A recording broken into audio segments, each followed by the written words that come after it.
오늘은 반석 위에 지어진 집에 관해서 묵상하려고 합니다.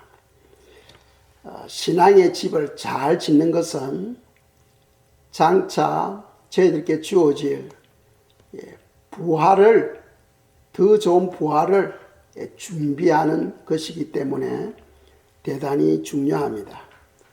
집을 잘못 지으면은 그냥 바람만 불어도 또 폭우만 내려도 집이 무너져 버리죠. 그래서 집을 우리가 이 마지막 때는 신앙의 집을 잘 건축해야 되겠습니다. 그래서 오늘 본문에서는 두 종류의 집을 말씀하고 있어요. 하나는 반석 위에 지어진 집이 있고 모래 위에 지어진 집이 있다 하고 말씀합니다.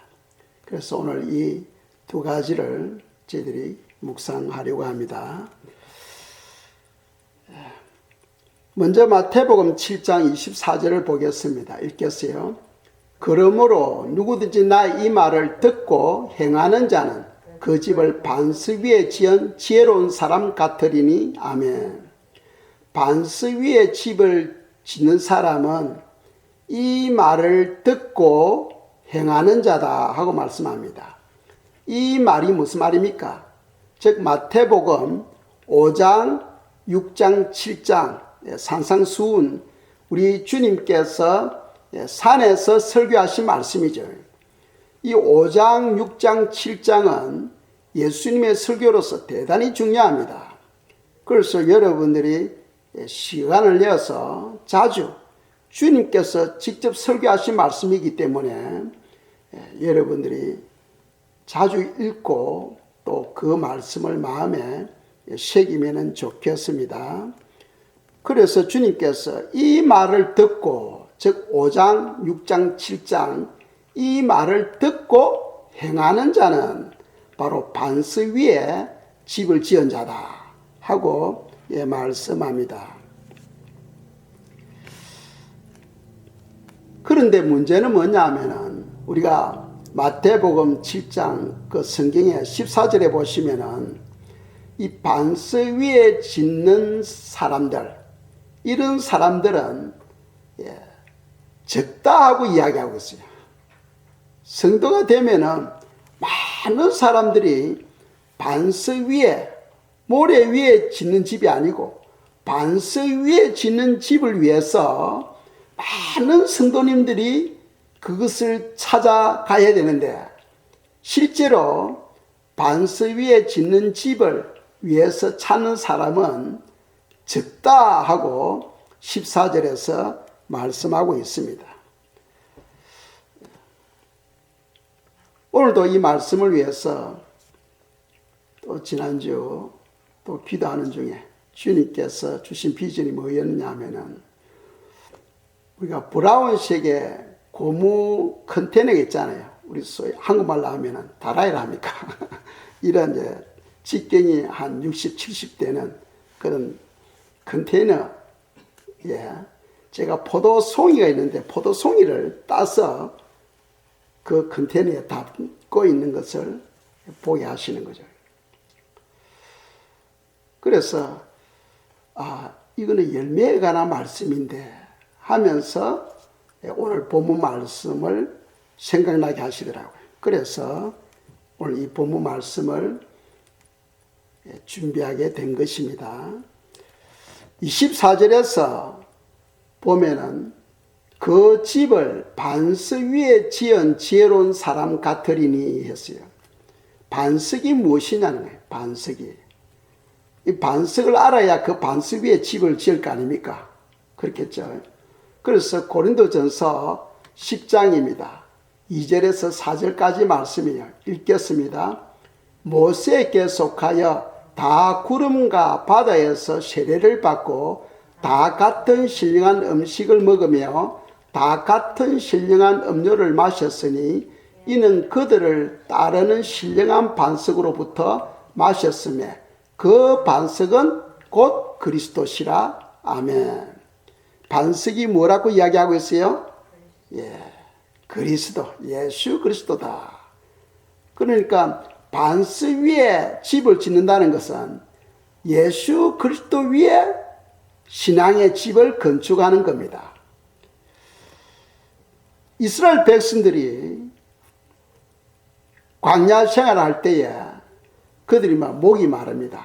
하나님께 물을 달라고 했을 때에 하나님께서 주의종 모세를 통해서 반석 큰 바위, 그 반석을 명하니까 바위가 갈라지면서 거기서 물이 쏟아져 나오는데, 물이 조금 쏟아지는 것이 아니고 250만 명과 그 가축들이 실컷 먹고도 남는 물이 쏟아져 나오는 거예요. 그러니까 강같이 물이 막 쏟아져 나오는 겁니다. 그런데 그 반석이 바로 이 커다란 바위, 이 반석이 무엇이냐? 바로 예수 그리스도다. 그러니까 반석에서 뭐가 나온 거예요? 생수가 나온 거죠. 반석에서 생수가 나왔습니다. 예수 그리스도를 통해서 우리에게 생수가 흘러나온다는 거예요. 이 무슨 말이냐 하면은, 우리가 이 땅에 살아가면서 많은 갈증을 느끼며 살아가고 있잖아요. 병에 관해서, 물질에 관해서, 사람과의 관계에 관해서, 또 자녀에 관해서 많은 그런 갈증이 있어요. 이 모든 갈증을 해결할 수 있는 유일한 길은 우리가 목이 마르면 물을 마셔야 되잖아. 그러니까 우리 인생의 그 모든 갈증을 해결해 주시는 분은 바로 반석 되시는 예수 그리스도라는 겁니다. 예수 그리스도 그분에게로 나가야 우리 인생의 그 모든 갈증이 해결되어진다는 겁니다. 예수님을 떠난 그 인생에는 갈증이 해결되질 않아요. 내가 예수님을 믿는데 왜 그런 갈증이 옵니까? 그러면은 주님과 친밀함을 한번 자기 자신을 살펴봐야 됩니다. 내가 주님과 어떠한 지금 그런 관계를 가지고 있느냐 하는 거예요. 그래서 예수님과의 그 관계, 예수 그리스도 위에 신앙의 집을 건축해야 거기에 구원이 있잖아요. 다른데 집을 건축하면 그건 구원이 없어요. 예수 그리스도 위에 신앙을 건축해야 거기에 구원이 있고 아름다운 열매를 맺을 수가 있는 겁니다. 그런데 오늘날 많은 사람들은 그렇지를 않아요. 왜? 이 반석 위에 집을 짓는 사람은 적다고 이야기하고 있거든. 왜 적습니까? 많은 사람들이 신앙생활을 하는데 반석 위에 집을 건축하지 않고 교단 위에 집을 건축하는 사람들이 많아. 교단 위에. 나는 죽어도 나는 이 교단이야 하고 교단을 주님 위에 올려놓고 있는 사람들도 있어요. 또 어떤 사람들은 물질을 주님 위에 올려놓고 있어요. 물질. 돈을 위해서, 어떤 사업을 위해서 또 교회에 등록하고 다니는 사람들이 있잖아. 또 어떤 사람들은 명예를 위해서 국회의원 선거, 대통령 선거 되면은 예수님 안 믿는 사람들이 교회 가서 앉아있다고. 작년에 바이든 대통령도 보면은 교회 가가지고 앉아 기도한다고. 그런데 그분은 예수님 믿는 사람이 아니에요. 왜? 하는 정책이 다 예수님께 대하여 대항하는 정책만 하고 있잖아. 한국에도 마찬가지예요. 많은 국회의원들이 선거철 되면은 예수님도 안 믿는 국회의원 후보들이 교회 가가지고 앉아있다고. 그러니까 명예를 위해서 그 명예 위에 자기 신앙을 올려놓고 있는 거죠. 그게 아무런 열매가 되질 않습니다. 예수 그리스도 위에 신앙을 건축해 거기에 구원이 있고 거기에 열매가 있는 줄 믿으시기 바랍니다. 자, 이 반석 위에 집을 지으려면은 성경에서 뭐라고 말씀하고 있느냐 하면은 말씀을 듣고 행하는 자다 하고 말씀하고 있죠. 조금 전에 24절 보시면은 이 말을 듣고 행하는 자, 마태복음 5장 6장, 7장 이 말씀을 듣고 행하는 자다. 그러니까 반석 위에 집을 건축하려면은 말씀을 떠나면 안 되는 거죠. 말씀을 떠나면 안 됩니다. 이 말씀이 바로 생수예요. 생수. 말씀이 바로 예수 그리스도죠. 그러니까 말씀을 받고 그 말씀을 순종해야 된다. 그래서 성도들은 우리가 다 아시는 것처럼 뭐 손해야 다 알잖아요. 손해야 다 알죠. 맨 마지막에 뭐라 했어요? 이 말씀을 듣고 다음에는 말씀을 읽고 말씀을 공부하고 이 사람들 공부하는 거 싫어해. 다음에는 말씀을 암송하는 거예요. 암송. 그리고 말씀을 생각, 묵상하는 거죠. 그래서 이 하나님 말씀을 이렇게 딱 잡는 거예요. 말씀을 바로 잡으려면은 이 5가지가 필요해. 그리고 그 말씀을 내 삶에 적용을 하려면 이 8이 필요해요. 적용. 이 말씀을 옮기잖아요. 내 삶에 옮김으로써 열매가 맺어지게 되는 거죠. 말씀을 안다고 열매가 맺어지는 게 아니에요. 말씀을 알고 그 말씀을 내 삶에 적용, 즉 실천을 함으로써 열매가 맺어지게 되는 겁니다. 그동안 저희들이 3월부터 쭉 주님과 동행훈련을 해왔어요. 그래서 동행훈련이라는 것은 늘 주님을 모시고 다니는 겁니다. 아침에 제일 먼저 일어나면 주님을 먼저 찾고 또 주무시기 전에도 하루 종일 주님과 함께 동행한 삶을 생각하면서 감사기도 올려드리는 그 훈련을 쭉 4개월 이상을 해왔어요. 이거는 주님께서 다시 오실 때까지 여러분들이 하셔야 돼요. 그래서 오늘부터 그런 보고 안 하셔도 됩니다. 이제 편안하죠. 안 와도 되니까 얼마나 편안합니까? 그거는 뭐 보고하고 안 하고를 떠나서 그거는 신앙인으로서 가장 기초적인 거예요. 이 반석 위에 집을 지어야 되는데 반석 대신에 예수님을 제쳐놓고 내가 열심히 인생 살아본들 그게 무슨 의미가 있겠어요? 늘 예수님을 마음에 품고 다윗처럼 예수님을 모시고 다니는 그런 우리의 삶이 되어야 됩니다. 그리고 오늘부터는 이제 동행 훈련은 여러분들이 알아서 하시고 이제 영성 훈련으로 들어가야 돼요. 본격적으로 영성 훈련. 영성 훈련이 무엇이냐? 바로 주일부터 토요일까지 말씀을 암송하는 거예요. 우리가 주보에 말씀이 나가잖아요. 예전에 제가 처음 신앙생활 할 때는 일주일에 2구절씩 제가 암송을 했는데 우리 성도님들이 요즘 바쁘다 보니까 2구절 하면 처음부터 다 포기해버릴 것 같아요. 일주일에 1구절만 암송하시기 바랍니다. 월요일부터 수요일까지 메모리 하시고 다음에는 목요일부터 토요일까지는 묵상하시고 그 말씀을 가지고 그래서 한 주간 자꾸 읽으면 다 들어가게 되어 있어요. 어떤 사람들 그럽니다. 목사님 저는 나이도 많고 기억력이 없어가지고 못 외워요. 그래도 집은 찾아가잖아요. 또 자기 전화번호는 다 알고 성도들 이름도 다 기억하고 있고 그러니까 결국 암송은 어디에 있느냐? 반복에 있습니다. 오늘 말씀에서도 말씀을 듣고 행함으로써 그런 사람이 바로 반석 위에 짓는 사람이다.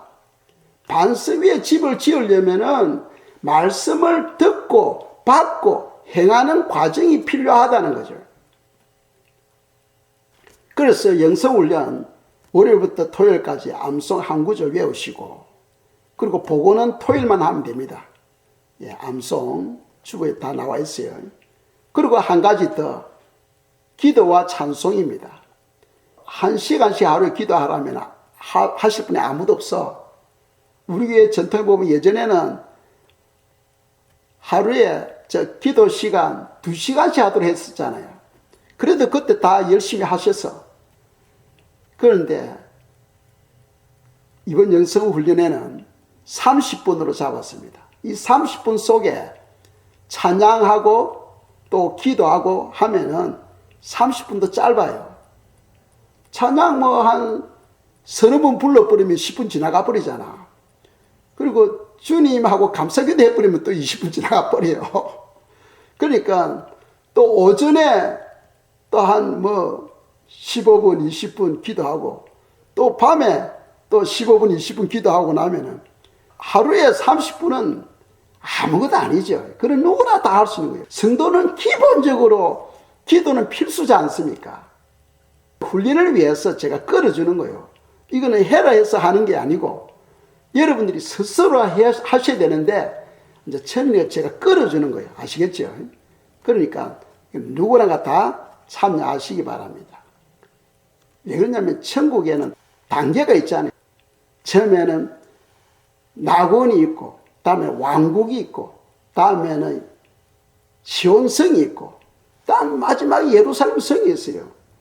우리 성도님들이 다 예루살렘 성에 들어갈 수 있는 그 영적인 수준이 되어야지 그 밑에 그 수준에 머물러 가면 안 되거든.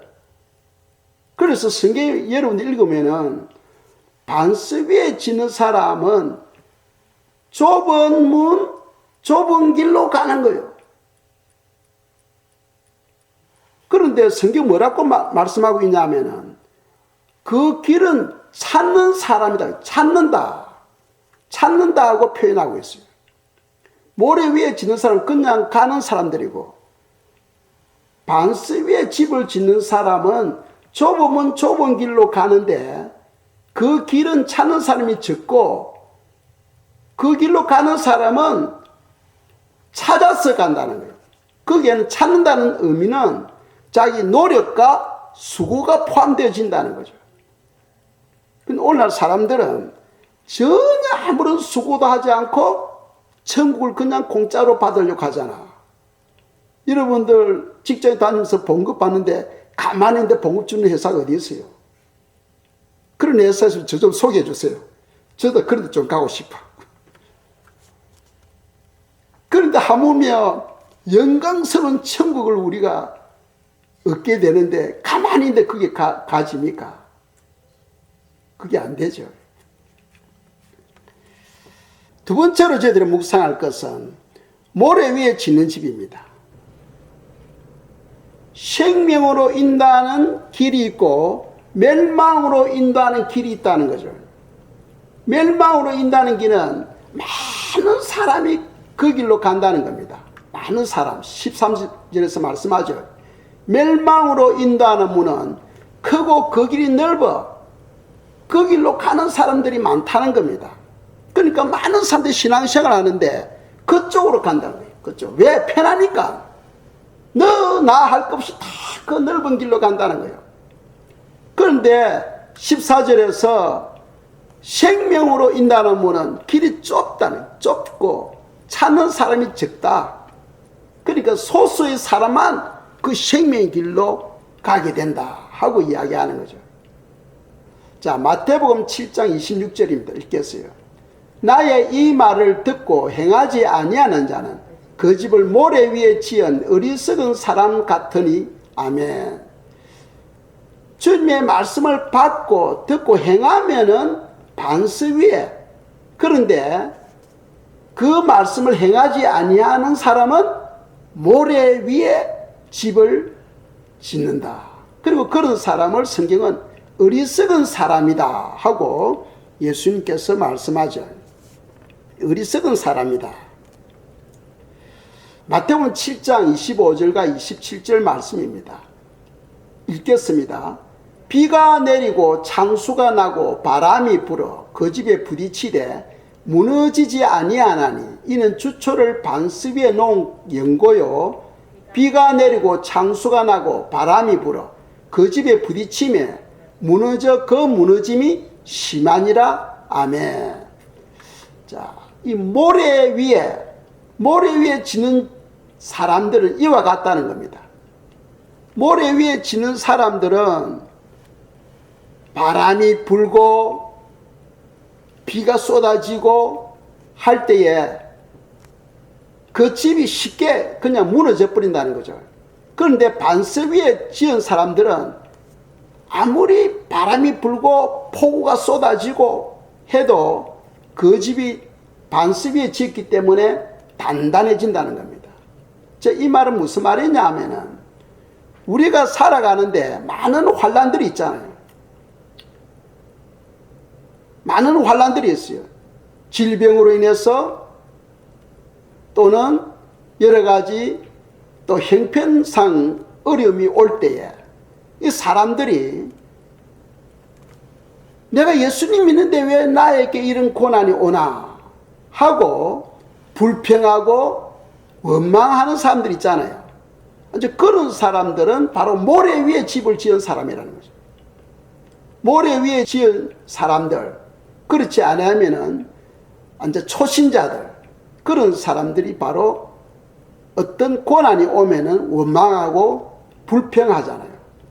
그런데 반석 위에 집을 지은 사람들은 어떠한 환난이나 고난이 오더라도 그것을 기도와 믿음과 인내와 감사로서 극복하는 거예요. 감사로서. 그런 사람들은 마음이 흔들리질 않아요. 오히려 하나님께서 이 과정을 통하여 더 큰 축복을 주실 줄 믿는 거죠. 욥 보세요.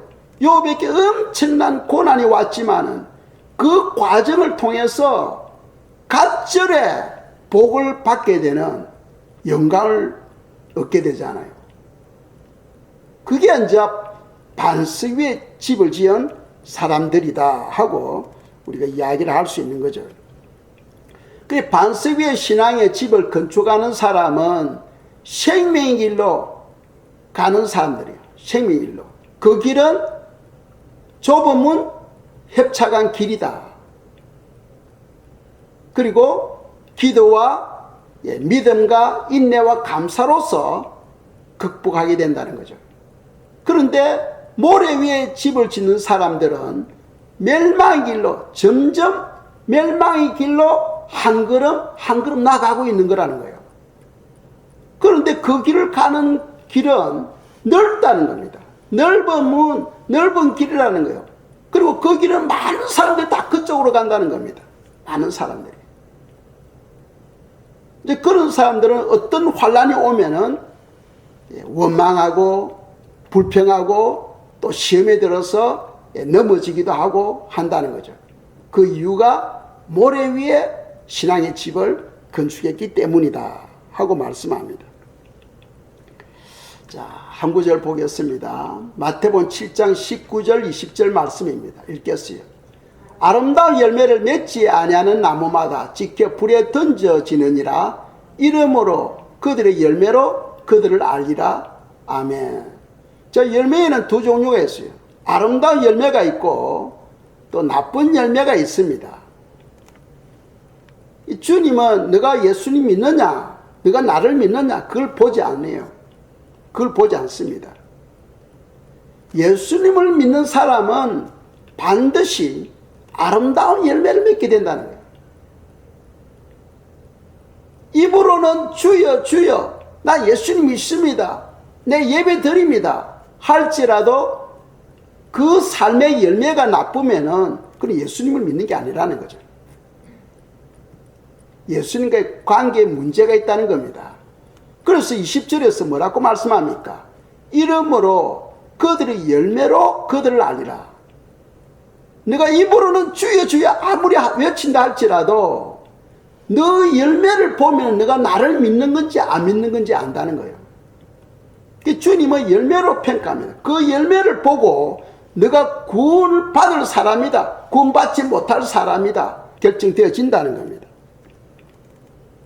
그리고 우리가 보통 예수님 믿으면 다 구원받아 하고 이야기하잖아요. 그죠? 우리가 그렇게 말하지만 주님은 거기에는 반드시 열매가 나타난다는, 열매가. 그 열매를 통해서 아, 너가 나를 믿는구나, 너가 나를 믿지 아니하는구나 하고 주님께서 평가를 하신다는 겁니다. 이 지난주 우리가 구원에는 칭의가 있고 성화가 있고 영화의 단계가 있다 했죠. 칭의 단계는 무슨 단계입니까? 바로 예수님을 나의 구주로 믿을 때에 내 영이 100% 회복되어지고 또 하나님의 자녀가 되고 의인이 되고 거듭나게 된다 하고 말씀드렸죠. 그건 한순간에 이루어집니다. 그리고 또 예수님 믿고 죽을 때까지 그것을 혼의 구원이라 하는데 그걸 성화라고 이야기해요. 성화. 성화는 날마다 우리가 구원을 이루어가는 거예요. 그래서 신앙생활이 필요한 거예요. 그 신앙생활에 의해서 영화가 결정되어집니다. 영화. 영화가 바로 부활 때 이루어지죠. 그 마지막 그 영광, 그 부활의 모습은 성화에 의해서 결정되어지는 거죠. 그래서 우리가 하루하루 신앙생활이 중요함을 깨닫고 말씀대로 살아가려고 또 성령님의 도우심을 받으려고 애쓰고 힘쓰는 그 삶이 필요하다는 거예요. 그런 길이 바로 좁은 문, 좁은 길로 가는 사람이고 생명으로 가는 사람이다 하고 예수님이 그렇게 말씀하신 거예요. 다른 선지자가 말한 게 아니에요. 마태복음 5장, 6장, 7장 예수님의 설교니까 예수님이 하신 말씀입니다.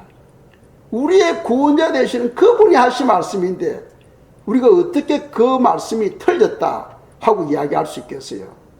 그런데 오늘날에는 예수님이 말씀하셔도 그걸 그냥 무시해버려요. 왜 그렇습니까? 마음이 굳어져 있고 교만하면 그렇게 되겠죠. 좋은 열매, 아름다운 열매가 뭡니까? 이 열매를 맺으려면은 살아있어야 되잖아. 살아있는 나무는 열매를 맺어. 살아있지 아니하면 그건 말라버려요. 그러니까 말씀 안에 생명이 있거든. 그리고 생명이 있는 이 말씀이 내 안에 들어옴으로써 그 생명이 사람들이 빛으로, 즉 빛이 열매가 맺어지게 된다는 거예요. 그래서 오늘날에는 교회가 빛을 발하지를 못하고 있어요. 교회는 맞는데 교회가 빛을 발하지 못하고 있습니다. 그 이유가 뭡니까? 교회에 빛이 없기 때문이죠. 빛이 없다는 것은 무슨 말입니까? 생명이 없다는 거예요. 생명이 없다는 것은 무슨 말입니까? 주님과의 관계가 지금 끊어져 있다는 겁니다.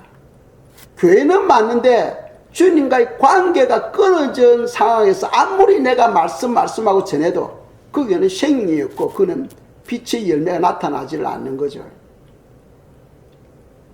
아름다운 열매를 맺으려면은 그런 빛의 열매가 있어야 되는데 그 빛의 열매는 생명에 의해서 빛의 열매가 맺어지게 되고 또 그 생명은 주님과의 관계를 통해서 이루어지게 된다 하고 성경은 말씀하고 있죠.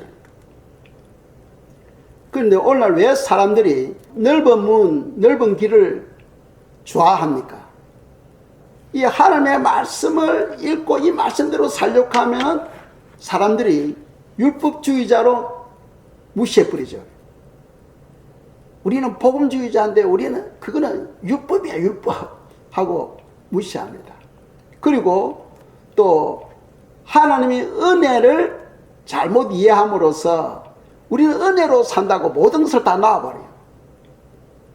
은혜로 산다면서 모든 것을 다 놔버려요. 그러니까 그것이 이제 넓은 문, 넓은 길로 가는 거예요, 그냥. 거기에는 행함이 없으니까 열매가 없잖아요.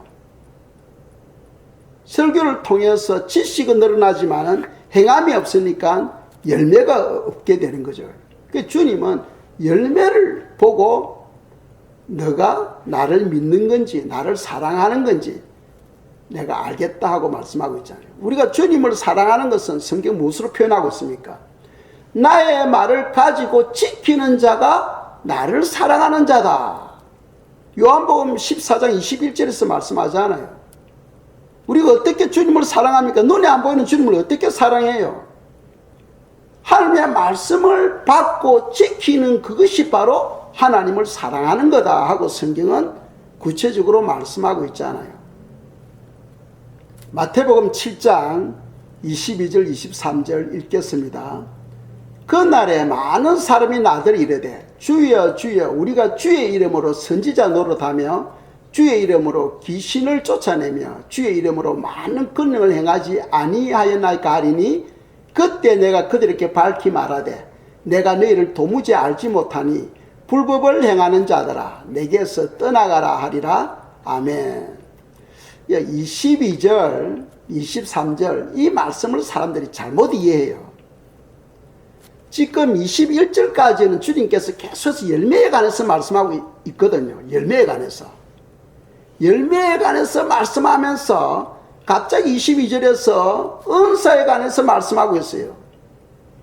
우리가 조심해야 될 것은 이 22절 23절 이 말씀은 사람들이 생각할 때에 귀신을 쫓아내고 또 뭐 능력 행하고 병 고치고 하는 건 다 귀신의 역사구나 이렇게 가르치면 안 되는 거예요. 그게 지금 그런 말이 아니죠.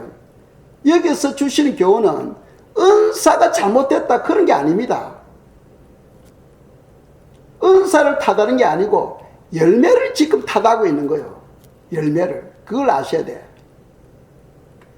자 보면은 주의 이름으로 선지자 노릇하며 이 말은 예언한다는 말이죠. 예언한다. 그리고 또 주의 이름으로 귀신을 쫓아내며 주의 이름으로 많은 권능을 행하지 아니하였나이까 하고 이야기하니까 예수님께서 23절에서 불법을 행하는 자들아 했어요. 불법. 이 열매에 관해서 지금 말씀하고 있는 거죠. 이게 무슨 말입니까? 이 은사는 잘못된 게 아닌데 이 은사를 통해서 사업하는 거예요. 자기의 유익과 자기의 영광을 구하는 거예요. 하나님께서 우리에게 은사를 주신 것은 은사를 뭐하라고 주신 거예요? 하나님의 기쁨과 하나님의 영광을 위해서 하나님의 나라를 위해서 사용하도록 은사를 주셨는데 은사를 받고 그 은사를 통해서 자기 영광, 자기 유익을 구하는 거죠. 그것을 지금 주님께서 책망하고 있는 거예요. 그걸. 그런데 이게 쉬운 것 같아도 그게 어려워요. 하나님께서 어떤 병 고치는 은사를 줬을 경우 기도만 하면 병이 암이 회복되고 하면 자기도 모르게 그리고 또 사람들이 그런 걸 통해서 또 우르르 보잖아요. 제가 주일마다 이 말씀을 준비할 때 주님께서 계속해서 매주마다 말씀을 주셔요.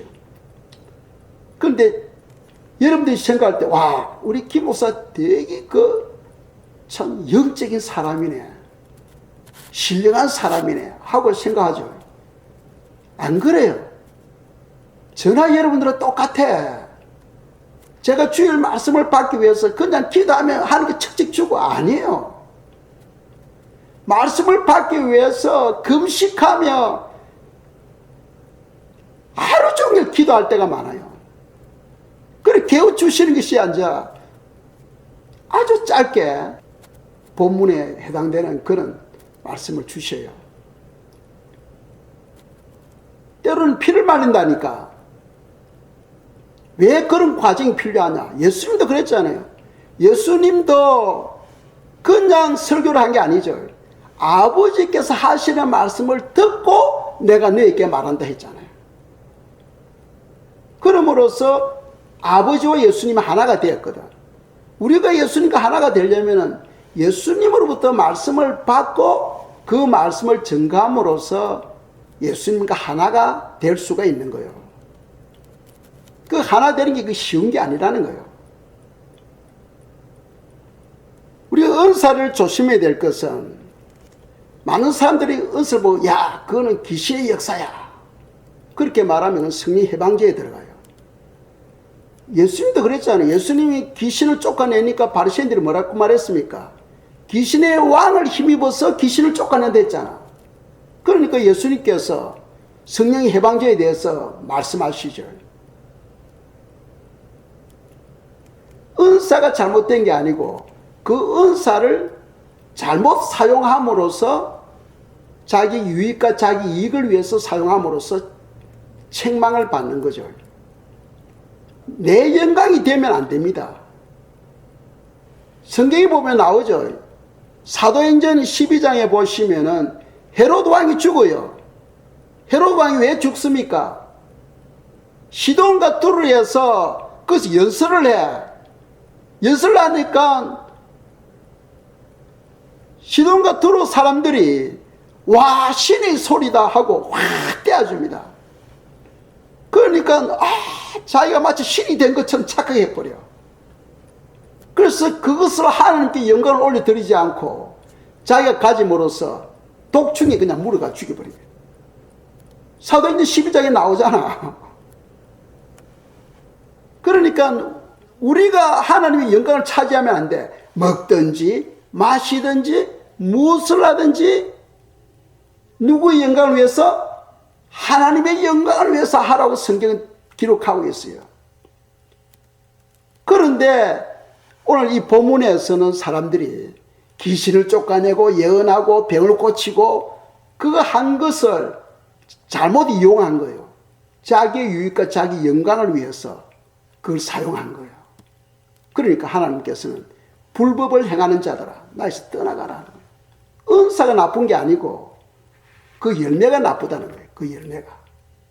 그래서 이 본문을 우리가 잘 이해를 하시면 좋겠습니다. 그렇다고 우리가 생각할 때 아니 그러면 왜 하나님께서 그 사람들이 예수님 이름으로 병자를 위해 기도할 때 왜 응답해 줬냐는 거예요. 이렇게 우리가 이야기할 수 있죠.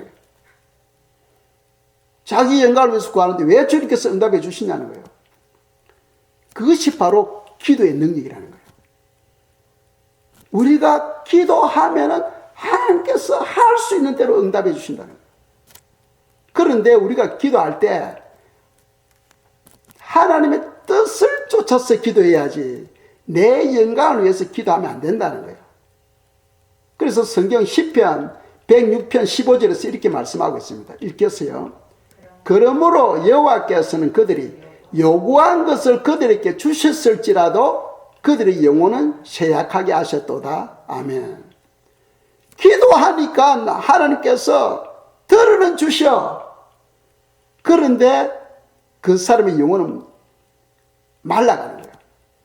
그래서 우리가 기도할 때 내 영광을 위해서, 내 뜻을 위해서 기도할 것이 아니고 무엇을 위해서?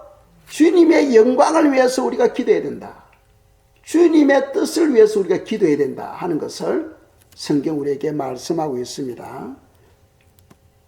그래서 우리가 하나님의 사랑이 내 속에 임하게 되면 우리가 말씀을 사모하는 것이 하나님을 사랑하는 것이고 하나님을 사랑하게 되면 하나님의 마음을 품게 되잖아요. 하나님의 마음은 무슨 마음입니까? 영혼 구원이 있잖아요. 영혼 구원. 그리고 또 형제를 사랑하고 형제를 용서하는 그런 열매가 나타나게 되는 거예요. 오늘날 많은 그리스도인들이 신앙생활을 하는데 용서하지 못하고 원수 맺고 사는 사람들이 많아. 그러니까 신앙생활을 해도 열매를 맺지를 못하는 거예요. 좋지 못한 열매만 맺고 사는 거예요. 예수님 보세요. 자기를 채찍질하고 자기 손발을 못을 받고 하는 그런 영혼들을 위해서도 주님이 저들이 죄를 용서해달라고 기도하잖아요. 그런데 우리는 남이 조금 피어나면 잠을 이루지 못해. 완전히 평생의 원수로 삼고 살아가잖아요. 그건 뭡니까? 하나님의 사랑이 그 속에 임하지를 못하기 때문이죠. 마태복음 25장에 보면은 양과 염소의 이야기가 나옵니다. 양과 염소의 이야기. 그래서 양무리는 오른쪽에, 염소의 무리는 왼쪽에, 그리고 양들은 영생으로, 왼쪽에 있는 염소의 무리는 영불로 심판을 하는 것을 기록하고 있죠. 그런데 이 양들이 우리는 그렇게 한 적이 없습니다. 우리는 영생에 들어갈 어떤 특별한 걸 한 적이 없습니다 하고 이야기를 합니다. 그런데 주님께서 뭐라고 말씀하시냐면은 마태복음 25장 40절입니다. 읽겠어요. 임금이 대답하여 이르되 내가 진실로 너희에게 이르노니 너희가 여기 내 형제 중에 지극히 작은 자 하나에게 한 것이 곧 나에게 한 것이니라 하시고 아멘. 그러니까 양의 무리는 지극히 작은 것 그것조차도 전심을 다해서 했다는 거예요. 그러니까 작은 것을 순종하지 못하는 자는 큰 것도 순종하지 못한다는 거예요. 그 양의 무리들은 지극히 작은 것조차도 관심을 가지고 헌신하고 희생하는 그런 사랑을 표현했다는 거예요. 그런데 염소의 무리는 우리 그거 다 했다고, 염소의 무리도 했다고 이야기합니다. 했지요. 했는데 염소의 무리는 왜 책망을 받습니까? 하기나 하되 지극히 작은 자를 섬기는 것이 아니고 자기에게 유익이 되는 자만 섬기는 거예요. 그런 사랑이 무슨 사랑? 계산적인 사랑, 이기적인 사랑이라고 하잖아. 계산적인 사랑, 이기적인 사랑. 양의 무리들은 헌신적인 사랑, 희생적인 사랑이고 염소의 무리들은 이기적이고 계산적인 사랑이에요. 내가 이 사람을 섬김으로써 내게 유익이 되나 안 되나 그걸 보고 하는 거죠. 그런 거는 주님께서 카운트에 여치를 않는 거죠. 이 열매가 없는 거죠. 섬기기는 섬겼는데 그는 열매가 없다는 거죠. 그래서 오늘 저희들에게 주시는 교훈은 우리가 영적으로 성장하려면은 반석 위에 집을 지으려면은 좁은 문, 좁은 길로 가야 된다. 그 길은 하나님의 말씀을 받고 듣고 순종하는 길이다 하는 것을 우리에게 교훈하고 있어요. 그래서 오늘부터 저희들이 매주 말씀 암송하는 거 그거 애써야 되는 거예요. 가만히 있는데 저절로 되는 게 아니에요. 애씀으로써 그 말씀 안에 뭐가 있습니까? 생명이 있잖아. 그 말씀과 더불어 그 생명이 내 속에 들어올 때에 내 삶에 변화가 일어나고 아름다운 열매가 맺어지게 되고 장차 새 예루살렘 성에 들어가는 그런 엄청난 축복을 누리게 되는 줄 믿습니다. 이제 기도 드리겠습니다. 기도할 때 주님을 향한 마음이 성령의 크신 은혜로 우리 속에 불같이 일어나게 해달라고 주님을 향한 마음 그런 헌신적인 사랑 그런 마음이 우리 속에 일어나게 해달라고 기도하고 또 생명의 말씀을 받고 듣고 순종하는 삶이 될 수 있도록 도와달라고 기도드리겠습니다.